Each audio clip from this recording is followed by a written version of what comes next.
Oi, galera, boa tarde, tudo bom com vocês? Espero que todos estejam bem.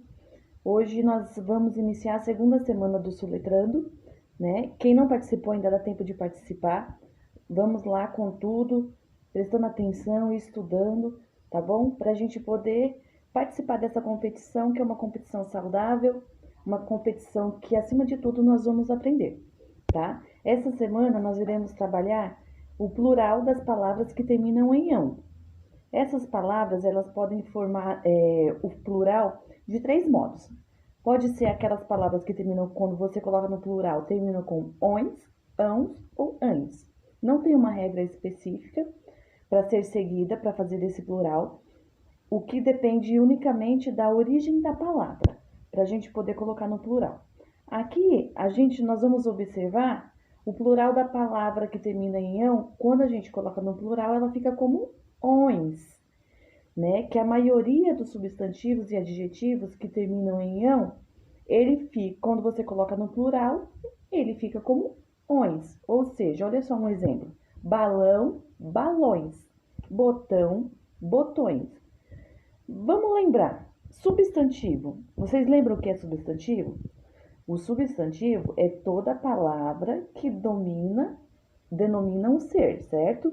Ou seja, vamos supor, armário, mesa, é tudo aquilo que dá nome às pessoas, às coisas, aos animais. Tudo isso é substantivo, certo? Agora, já o adjetivo, ele é o contrário. O adjetivo é aquilo que a gente descreve o substantivo. A gente faz uma descrição de uma pessoa ou de um animal, de seres em geral. Então, ou seja, um exemplo: o balão é vermelho. Balão, substantivo. Vermelho, adjetivo. Certo? É só para a gente lembrar, dar uma refrescada na memória, tá bom? Então, toda palavra que é derivada de substantivo ou adjetivo, que termina em ão, quando você coloca no plural, ela fica como ons, beleza? E também tem a palavra que termina com ão, quando a gente coloca ela no plural, ela só acrescenta um S. Vocês já ouviram? Já viram essas palavras? Olha só o exemplo aqui embaixo: bênção. Quando você coloca no plural, ela ficam bênçãos, entendeu? Ou seja, essas palavras que a gente só acrescenta um S é aquela palavra que recai sobre a sílaba átona. O que é a sílaba átona? Um exemplo, vamos supor, bênção. A sílaba átona é a sílaba mais fraca. A sílaba mais forte dessa palavra é bem. Ou seja, o bem, ela é sílaba tônica e o são é sílaba átona. Entenderam? Então, toda vez que a sílaba, que o são for uma sílaba átona, que é a sílaba mais fraca, aí sim você vai acrescentar só o S. Não vai acrescentar o ons e nem o ens. Só acrescenta o S. Vamos lá para a próxima. Algumas palavras, elas aceitam mais de uma forma para a gente poder colocar no plural. Você pode, um exemplo, azalão, você pode falar como, alazão, você pode falar como alazães ou alazões, entendeu?